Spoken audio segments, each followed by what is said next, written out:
بسم اللہ الرحمن الرحیم۔ السلام علیکم۔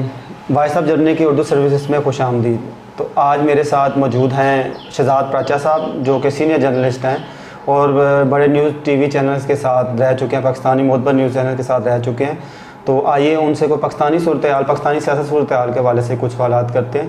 تو ان کی کافی گہری نظر ہے پاکستان کی سیاسی اور اپوزیشن اور جتنے بھی سیاسی صورتحال ہیں، گہما گہمی چل رہی ہیں، ان پہ کافی نظر ہے۔ جی السلام علیکم۔ جی وعلیکم السلام۔ اچھا شہزاد پراچا صاحب، مجھے یہ بتائیے گا کہ لاہور ہائی کورٹ نے احتجاج کیس ہے شہباز شریف نے ضمانت لے لی ان سے قبل از گرفتاری، اس کے بعد 12 جون کو پھر طلب کر لیا ان کو، ان کے بیٹے کو۔ تو یہ کیا کوئی پوزیشن کیا کریٹ کرنے جا رہے ہیں؟ ایک تو اس پہ حکومت کی جو اکاؤنٹیبلٹی کی جو پالیسی چل رہی ہے نا، ٹھیک ہے، اس پہ ان کا پلان ہے کہ جتنے اپوزیشن کے لوگ ہیں ان کو ہم احتساب کے عمل سے لے کے آئیں، کیونکہ ان کے بقول بہت کرپشن کے الزامات ہیں۔ ٹھیک ہے، سو یہ الزامات کافی عرصے سے چلے آ رہے ہیں، لیکن ان کی جو حکومتی جو پالیسی ہے اس میں تضاد ہے۔ تضاد ان سینس اس طرح ہے کہ اپوزیشن کے حوالے سے تو یہ احتساب کا عمل جاری رکھے ہوئے ہیں، لیکن ان کے جو اپنے لوگ ہیں، جو ایم این ایز ہیں، جو دوسری جماعتوں سے آئے تھے، جن پہ کرپشنز کے مقدمات نیب میں بھی ہیں اور باقی اداروں میں بھی چل رہے ہیں، تو وہ بڑے امپورٹنٹ ہیں نا کہ حکومت کو چاہیے کہ ان کے حوالے سے بھی ایکشن لے، تاکہ ایک جو نیریٹو بنا ہوا ہے ملک میں کہ حکومت جو ہے وہ ون سائیڈڈ اکاؤنٹیبلٹی پہ بلیو کر رہی ہے، تو وہ ختم ہو سکے نا۔ تو یہ آئندہ آنے والوں دنوں میں بھی دیکھا جائے گا کہ کس طرح یہ حکومت ہے، اگر تو اپنے لوگوں کو بھی جو بظاہر لگ رہا ہے کہ حکومت اپنے لوگوں کو بھی احتساب کے جو عمل سے گزارے گی، تو اس پہ آئندہ آنے والے دنوں میں یہ چیز سامنے آئے گی، اور اس پہ اگر تو یہ چیز سامنے آئی تو یہ حکومت کو یہ اوپر لے جائے، ان کی پاپولیرٹی اوپر چلی جائے گی، ڈسپائٹ کہ ان کے لوگ کرپشن میں ان کے خلاف ایکشن ہوگا، لیکن عوام کی نظر میں یہ ایک اچھی چیز ہوگی اگر یہ اکراس دا بورڈ جو ہے وہ اکاؤنٹیبلٹی کی طرف آتے ہیں۔ یہ ایک ہے پوائنٹ ہے۔ تو اب جو اس میں دوسری جو چیزیں آ جاتی ہیں کہ آپ نے جیسے پوچھا کہ 11 جون کو دوبارہ طلب کیا گیا ہے، تو 11 پہلے ان کو لاہور ہائی کورٹ میں انہوں نے جو اثاثہ جات کے کیس میں اس میں ضمانت حاصل کی، تو اب یہ دوسرے کیس میں نیب نے ان کو 11 جون کو طلب کیا ہے، اور ایکسپیکٹڈ ہے کہ جو اپوزیشن لیڈر جو ہے جو شہباز شریف صاحب ہیں، اگر وہ اس دن پیش ہوتے ہیں تو ان کی گرفتاری اس کیس میں بھی ہو سکتی ہے۔ اچھا، چانسز 50-60% یا اس سے زیادہ؟ 100%، کیونکہ اس کیس میں اگر وہ پیش ہوتے ہیں تو ان کی گرفتاری متوقع تھی 100%۔ یہ جو 11 جون کو جو پیش ہو رہے ہیں، اس میں یہ چودھری شوگر ملز کے حوالے سے پیش ہونا چاہ رہے ہیں؟ جی، اس میں بھی کرپشنز کے جو انہوں نے ایک جو فیک اکاؤنٹس کے ذریعے اور باقی معاملات کے ذریعے کرپشن کی ہے، یہ اس حوالے سے نیب راولپنڈی اس کی انویسٹیگیشن بھی کر رہا تھا، تو اب اس حوالے سے ان کو دوبارہ پیشی کے لیے بلایا گیا ہے۔ دوسرا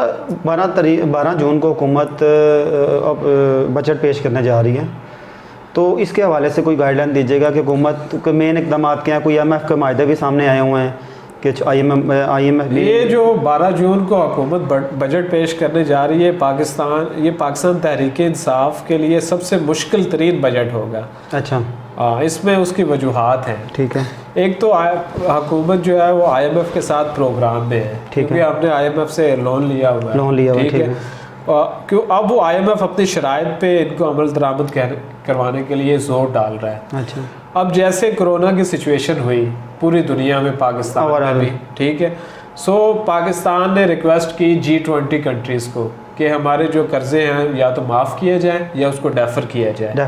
انہوں نے دسمبر تک ہمارے جو قرضوں کی ہماری ری پیمنٹ تھی وہ ڈیفر کر دی۔ تو آئی ایم ایف نے اس چیز کو بیس بنایا ہے کہ آپ جو ہماری حکومت ہے وہ اپنے اخراجات جتنے زیادہ سے زیادہ ہو سکتے ان کو کم کریں۔ اخراجات میں بہت سی چیزیں آتی ہیں۔ اخراجات میں جو سرکاری ملازمین جو ہے ان کی تنخواہیں وہ ہر سال ایکسپیکٹ کرتے ہیں کہ ان کو ایڈ ہاک بھی ان کا ضم کیا جائے بنیادی تنخواہ میں، اور ان کی جو تنخواہ ہے وہ تقریباً 10 سے 15% یا 20% جتنا میکسیمم ہو سکتی ہے سالانہ اس میں انکریز بھی آئے، اور یہ انکریز حکومت دیتی ہے جو انفلیشن ہے اس کے تناسب کو مد نظر رکھتے ہوئے۔ سو اس دفعہ جو 11% انفلیشن کا ریٹ ہے اور حکومت ایکسپیکٹ کر رہی تھی کہ ہم 10 سے 15% جو سرکاری ملازمین کی جو تنخواہیں ہیں وہ بڑھائیں گے، لیکن اب IMF کی طرف سے آرڈر آ گیا ہے قسم کا کہ تنخواہیں آپ نے بڑھائیں تو ہم آپ کے ساتھ جو معاہدہ ہے وہ ختم بھی کر سکتے ہیں. اور اس تنخواہوں میں پھر یہ بھی ہے کہ 70,000 کے قریب جو وفاقی دارالحکومت کے ادارے ہیں ان میں پوسٹیں 1 سے 16 گریڈ کی خالی پڑی ہوئی ہیں. 70,000. ہاں، سو انہوں نے کہا ہے کہ یہ اخراجات کے کٹ کرنے میں ان 70,000 پوسٹوں پہ آپ نے کوئی نئی جاب کسی کو نہیں دینی. تو حکومت نے آج جو سینٹ میں اعداد و شمار پیش کیے ہیں اس میں بھی وہ خوفناک اعداد و شمار ہیں کہ اس میں تقریباً بتایا گیا ہے کہ کرونا کی وجہ سے 30 لاکھ کے قریب جو پاکستانی ہیں وہ بے روزگار ہو گئے ہیں یا آگے اس سے بھی فردر ہو سکتے ہیں. جی جی جی. تو یہ اب ایک کرونا کی وجہ سے بے روزگاری آئی ہے، اس کی اب فردر حکومت IMF ان پہ پریشرائز کر رہی ہے کہ آپ نے مزید جو ہے وہ جابس نہیں دینی، اپنے اخراجات کو کنٹرول کرنا ہے.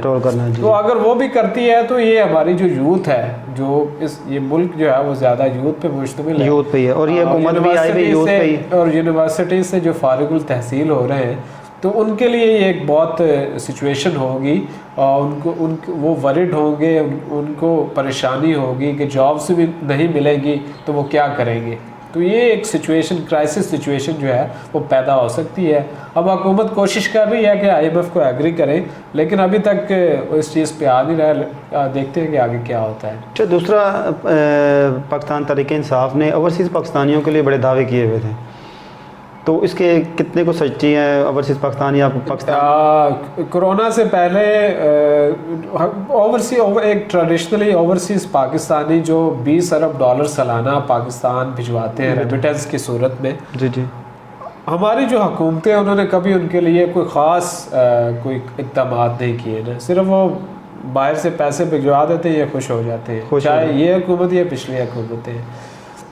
اب سچویشن جو کرونا کے بعد کی پیدا ہوئی، کرونا کے بعد سچویشن پیدا ہوئی کہ اوورسیز پاکستانی جو ہے وہ اگر کوئی وزٹ پہ باہر گیا تھا، اگر کوئی وہاں پہ جاب کر رہا تھا یا اگر کوئی پہلے ہی سیٹل تھا، کیونکہ لاک ڈاؤن کی وجہ سے وہاں پہ ہر چیز رک گئی، سٹک ہو گئی. جو حکومت نے کرونا کے دوران SOPs بنائے تھے بیرون ملک سے پاکستانیوں کو واپس لانے کے لیے، ان میں تھا کہ آپ جن کا ویزا ایکسپائر ہو چکا ہے، جن کی جاب چلی گئی ہے، اس حوالے سے انہوں نے متعلقہ جو امبیسیز ہیں ان کو کہا تھا کہ آپ ورکنگ کر کے ان کو زیادہ سے زیادہ فیسیلیٹیٹ کرنے کی کوشش کریں.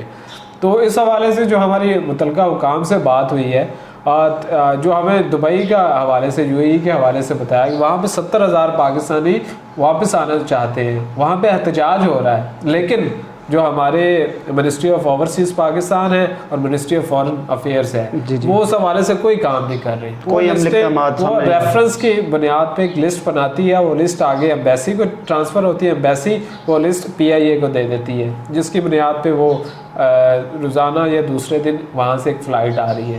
باقی کچھ نہیں ہو رہا، لوگ پریشان ہیں، جابس چلی گئی ہیں، باقی وہاں پہ ان کے پاس پیسے نہیں ہیں، ویزا ایکسپائر ہوا ہے. جو SOP انہوں نے بنایا تھا باہر سے لوگوں کو واپس لانے کے لیے پرٹیکولر اس کیس میں کرونا کے وجہ سے، تو وہ اس پہ کوئی عمل درآمد نہیں ہو رہا. اس حوالے سے جو اوورسیز پاکستان کے جو منسٹر ہیں وہ بھی خاموش ہے. پہلے بہت ایکٹیو نظر آ رہے تھے لیکن ابھی مکمل خاموشی ہے.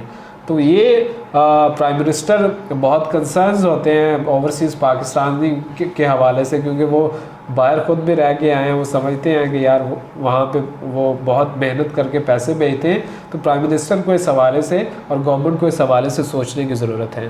اچھا، دوسرا ہمیں یہ بتائیے گا کہ کرونا کے ملکی حالات دیکھیں اور اس سے کرونا کے بڑھتے کیسز، تو اس پہ کیا کتنے عملی پاکستان نے بنائی ہے اور کیا نااہلی کیا ہے گورنمنٹ کی نااہلی کیا ہے، اس پہ کوئی تھوڑی سی روشنی ڈالیے گا. شروع دن سے کرونا کے حوالے سے جو کانسپریسی تھیوریز آتی رہی ہیں جی وہ مین ابھی تک وجوہات اس میں چیزیں چل رہی ہیں. ٹھیک ہے. لوگ جو ہیں وہ SOP پہ عمل کرنے کو تیار نہیں ہے پاکستان ایسے ہی. ٹھیک ہے. حکومت نے پہلے لاک ڈاؤن کیا، پھر اس کو اسمارٹ لاک ڈاؤن ٹرانسفر کر دیا. تو یہ چیزیں پہلے، لیکن گورنمنٹ کا یہ تھا کہ اگر ہم لاک ڈاؤن یا کرفیو کی طرف جاتے ہیں ٹھیک ہے. تو پاکستان میں تقریباً 40% جو ہماری آبادی ہے وہ غربت کی لکیر سے نیچے ہے. ویسے ہی تو وہ لوگ جو ہے جو دہاڑی دار لوگ ہیں جو باقی ہیں وہ کس طرح اپنے آپ کو فیڈ کریں گے کیونکہ حکومت کے پاس تو ان کا کوئی ڈیٹا نہیں تھا. تو انہوں نے بعد میں احساس پروگرام شروع کیا, اس کے ذریعے ڈیٹا کو فیڈ کیا, ایکٹیویٹ کیا, 12,000 روپیہ دینا شروع کیے. تو وہ کچھ حد تک ان کے پاس ڈیٹا بھی آیا, تھوڑا سا ریلیف بھی ہوئے. لیکن شروع دن سے اور آج تک اپوزیشن اور جو حکومت ہے کرونا پہ سیاست کر رہی ہے. سیاست اپوزیشن کا یہ ہے کہ کرونا کے کیسز مسلسل بڑھتے جا رہے ہیں, حکومت کی جو SOPs کی پالیسی ہے وہ مکمل ناکام ہے. بیسیکلی حکومت نے ایک ڈائریکشنز دینی ہے, ڈائریکشنز پہ جو امپلیمنٹیشن ہے وہ ڈسٹرکٹ ایڈمنسٹریشنز جو متعلقہ اضلاع کی ہیں انہوں نے کروانا ہے. تو وہ کروانے میں ناکام نظر آتے ہیں. پھر حکومت نے ایک اور جو اچھی چیز تھی کہ 18ویں ترمیم کے بعد یہ صحت کے حوالے سے جو میٹرز ہیں وہ چلے گئے تھے پروونسز کے پاس. تو وفاقی حکومت نے کہا تھا کہ جو پروونسز ہیں وہ لاک ڈاؤن کے حوالے سے بھی ڈیسیژن کریں اور اگر ریلیکسیشن دینا چاہتے ہیں تو وہ بھی کریں. تو بیسیکلی پرائم منسٹر کا جو کنسرن تھا کہ ہم لوگوں کو کیسے فیڈ کریں گے, اس حوالے سے انہوں نے وہ ایک ٹائیگر فورس بنائی جو متنازع ہو گئی ہے, لیکن اس سے بھی کام لیا جا سکتا ہے. اور کرونا کی جو سچویشن ہے اس کے کیسز کو مین چیز جو ہے زیادہ سے زیادہ عوام کو اویئرنیس دینے کی ضرورت ہے کہ اس میں کوئی کانسپریسی تھیوری نہیں ہے. اگر کوئی بیمار ہوا ہے کرونا کی وجہ سے اور وہ صحت یاب ہو گیا ہے اس کو سامنے لانے کی ضرورت ہے, اس کو ٹی وی پہ لائیں کہ یہ ایز اے کیس اسٹڈی کے طور پہ کہ کیا سچویشن اس پہ گزری ہے. اور پاکستانیوں کو بھی سوچنا چاہیے کہ اپنے جو کنٹری کو اور اپنے آپ کو فیملی کو بچانے کے لیے کرونا سے زیادہ سیو کریں. جی بہت شکریہ شہزاد پرچا صاحب. تو اسی کے ساتھ اپنے میزبان کو اجازت دیجیے گا. Mohammad Salim voice of Germany Urdu services میں. خدا حافظ.